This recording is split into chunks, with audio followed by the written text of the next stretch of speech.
The iPhone Air is, to a degree, exactly what we were expecting. Apple's thinnest iPhone ever, measuring just 5.64mm. It feels light, balanced, and durable thanks to a grade 5 titanium frame and ceramic shield glass. In the hand, it is sleek and refined. I have been using my sky blue unit for a week now and it is still turning heads. The 6.5-inch Super Retina XDR OLED display is excellent.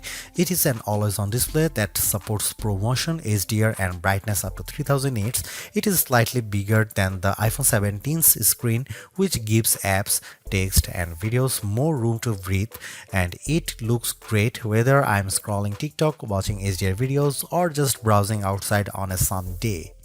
iOS 26 feels tailor-made for the Air with its new liquid glass design that looks striking and complements the physical build. Messages now support custom backgrounds, typing indicators, and polls, while the phone app and visual intelligence get useful upgrades. And while Siri's full AI overhaul isn't here yet, Apple Intelligence features are starting to appear. The biggest trade-off comes with the camera setup. There is just a single 48-megapixel camera lens on the rear of the phone. It produces sharp, natural-looking photos and impressive portraits, but you will miss the flexibility of a telephoto or ultra-wide if you are used to them. The selfie camera is excellent too. The Apple's center stage smarts for automatic, wide, and ultra-wide framing, and dual capture is genuinely fun. Performance from the A19 Pro is snappy and smooth, and it capably handled everything I threw at it, though the phone doesn't get warm during fast charging or heavy gaming. Battery life is decent but not class-leading enough for a workday, usually 6 to 8 hours of use, with my best stretch hitting around 10 hours away from the charger. Power users may want to invest in the $99 MagSafe Battery Pack, which matches the phone's slim profile and adds about 65% more life, but it is an added cost. The iPhone Air isn't the best iPhone for photography or endurance, but as a design statement, it's a gem. It feels like the most exciting iPhone Apple has released in years, and while it costs more than the iPhone 17 with fewer cameras and shorter battery life, it delivers value in other key areas. Apple unveiled the iPhone Air at its September 9, 2025 awe-dropping event alongside the iPhone 17, iPhone 17 Pro, iPhone 17 Pro Max, AirPods Pro 3, and 3 new Apple Watches. The Air, though, stands out with its entirely new design and is a whole new category of iPhone. It starts at $999 for 256GB of storage, or you can bump that up to the 512GB for $1,199 or 1TB for $1,399. The iPhone Air is an eSIM only device worldwide and comes in 4 colors: sky blue, light gold, cloud white, and space black. I've been testing a 1TB iPhone Air in sky blue. Apple will officially launch the iPhone Air on September 19, 2025, but it's up for pre-order now from the company's online store, authorized retailers, and carriers. If you are following the Apple rumor cycle, we were all expecting an ultra-thin iPhone to be released, one that would potentially go thinner than the iPhone 6 or 6 Plus, be more stunning than the iPhone X, and offer a truly refreshed look and feel for the iPhone. The launch event's awe-dropping tagline set the bar high, and the iPhone Air cleared it with room to spare. It's not the first ultra-thin phone. The Galaxy S25 Edge measures in at 5.8mm, but it still feels as stunning, sleek, and sexy in my hand right now after living with it for a week as it did during my brief hands-on session following the launch event. It feels as exciting as the iPhone X in that it might give us the playbook for the modern iPhone going forward, or at least show us one half of the purportedly incoming foldable iPhone. The photos released by Apple and even those shot by me for this review only do it partial justice. The iPhone Air is the best representation yet of Apple's vision for an iPhone that's just glass.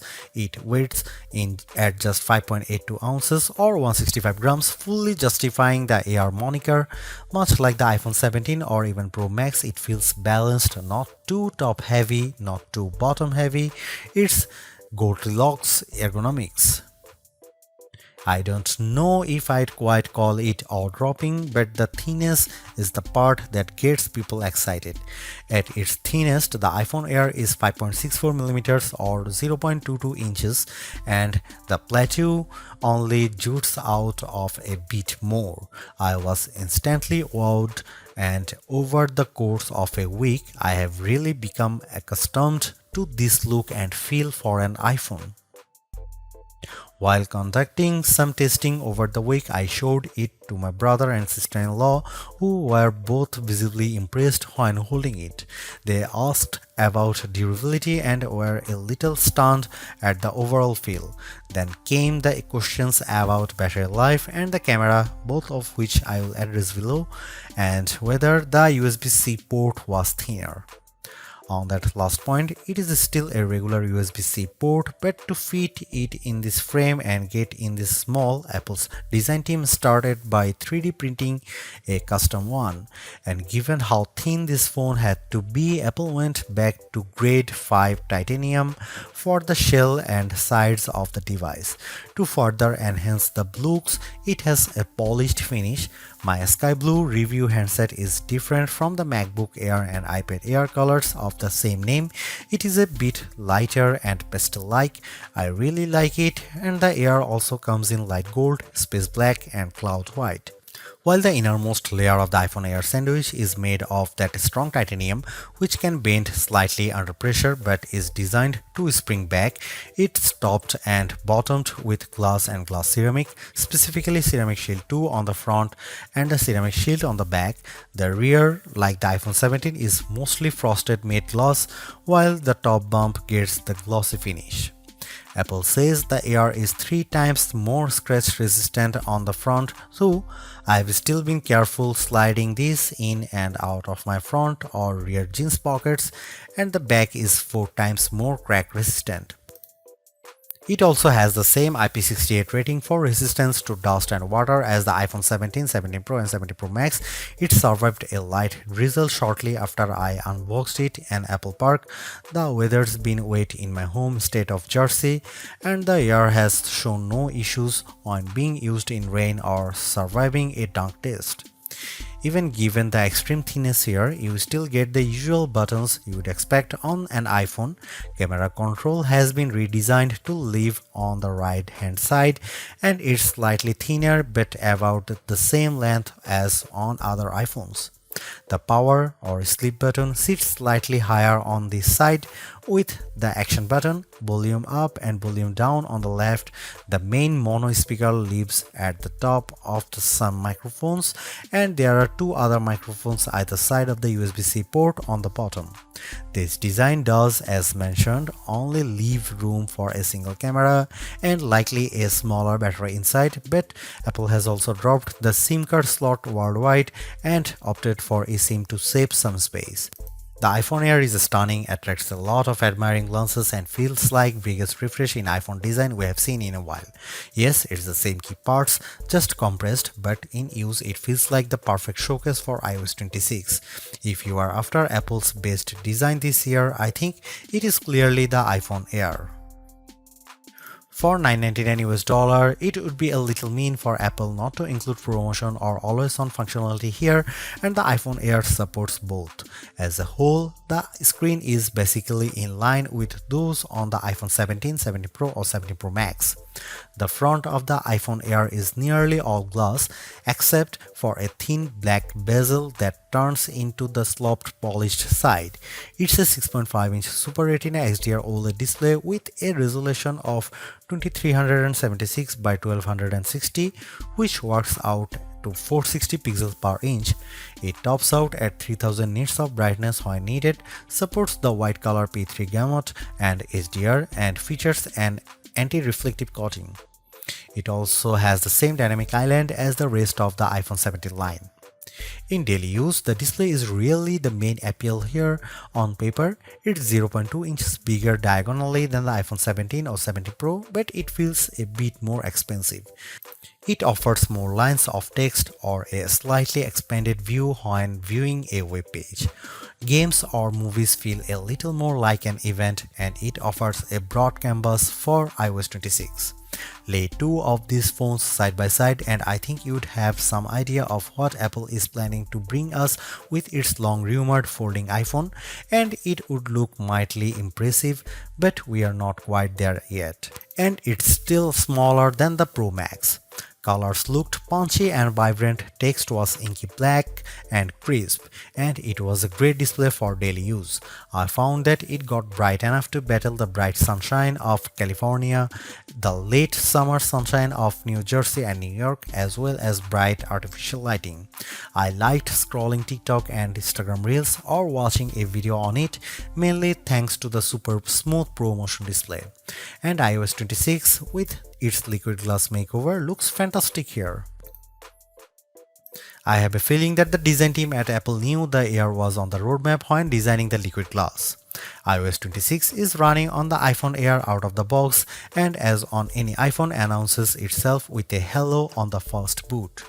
You will get a sense of the new translucent glass-like nature of the software pretty quickly.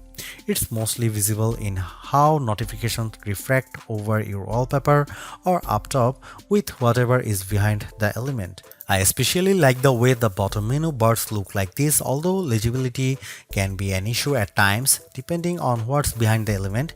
You'll also notice a difference if you use light mode or dark mode. The redesign is only a portion of iOS 26 as Apple's latest OS introduces a number of new features. I am keen to put many of the new parts of messages to the test with my friends and various group chats. With the latter, you will now get typing indicators and you can set a custom background for any message group or individual. This will, I have a feeling, be an especially tough test for legibility with the liquid glass components. You also have the option to add polls in group messages, which is a fun way to decide on activities or maybe pick a restaurant. The phone app is entirely new, though you can switch back, placing your favorites up top, and below that is a combined list of outgoing and incoming calls, missed calls, and even voicemails. It can be a lot to process at first, but after months on the beta, I am more or less used to it, although I have switched back to the original setup occasionally, as the new one makes voicemails a little harder to track down. You can also use live translation during calls, which can be helpful for international travel, and I especially like the wait on hold feature. Visual intelligence, which is engaged with a long press of camera control, is a bit smarter here and now identify events to add your calendar and integrate with apps that add support with the API. However, we are still waiting on the full AI-powered Siri, and many of the new Apple Intelligence features aren't front and center here. This is where the compromises necessitated by the iPhone Air's unfeasibly thin design begin. The iPhone Air only features a single 48-megapixel fusion camera on the back. It can shoot at 1x, a sensor crop in 2x, or a maximum digital 10x, but the quality falls off noticeably with the latter. I'll cut to the chase here. If you are after the iPhone with the best cameras or even just some variety for shooting, this is probably not it. Here are some camera samples of the new iPhone Air.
The iPhone Air delivers remarkable performance in a super thin and light design that's very durable. I especially like getting A19 Pro power in something this compact, but you have to make some trade-offs for that steep $999 price. You get only a single rear camera, which means no telephoto zoom, ultra-wide or macro shots, and while the Air's battery life is solid, it's a few hours behind the iPhone 70 Pro Max.